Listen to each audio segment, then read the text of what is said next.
കാട്ടിന്റെ നടുവിൽ ഒരു ചെറിയ ശാന്തമായ വീട് ഉണ്ടായിരുന്നു. അവിടെ ഒരു സ്നേഹമുള്ള വലിയ ബീർ താമസിച്ചിരുന്നു. അവന്റെ ജീവിതം വളരെ ശാന്തവും സന്തോഷകരവുമായിരുന്നു. പക്ഷേ ഒരു ദിവസം എല്ലാം മാറി. കാട്ടുപോലെ ഒരു കുട്ടി അവിടെ എത്തി. അവൾ തന്നെയാണ് മാഷ. ഞാൻ തന്നെ. ഹേയ് ബീർ, നമുക്കൊരു അഡ്വഞ്ചർ പോകാമോ? ബീർ അല്പം ആശങ്കപ്പെട്ടു. പക്ഷേ അവൻ സമ്മതിച്ചു. ശരി, യിപ്പി. വീട്ടിൽ വൃത്തിയാക്കുമ്പോൾ മാഷയ്ക്ക് ഒരു മാപ്പ് കിട്ടി. അയ്യോ, ഒരു നിധി ഭൂപടം. ഞാൻ നിധി തേടാൻ പോകുന്നു. ഇതൊരു ട്രഷർ മാപ്പാണല്ലോ.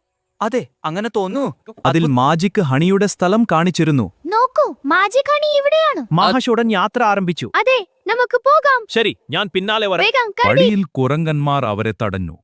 മാഷ അവരോട് നൃത്തം ചെയ്ത്. അവർ മുന്നോട്ട് നീങ്ങി. ഒരു പഴയ തൂക്കുപാലം മുന്നിൽ കണ്ടു. അതെ, നോക്കൂ, അല്പം പൊട്ടിയതാണ്. മാഷ ചാടിക്കടന്നു. നീ ധൈര്യശാലിയാണ് മാഷ്.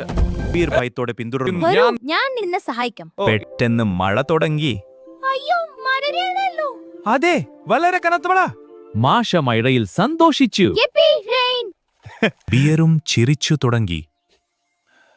അവർ ഒരു ഗുഹയിലെത്തി. ഒരു ഗുഹ, നമുക്ക് ജാഗ്രതയിൽ പോകാം. അവിടെ മാജിക് ഹണി ഉണ്ടായിരുന്നു. പക്ഷെ തേൻചുഴികൾ അവിടെ ഉണ്ടായിരുന്നു. ഓ, തേനീച്ചകള്. മാഷ അവരോടൊപ്പം സൗഹൃദം സ്ഥാപിച്ചു. തേനീച്ചമാരെ, ഇതാ പൂക്കൾ. അവർ ഹണി നേടി. Honey, wow.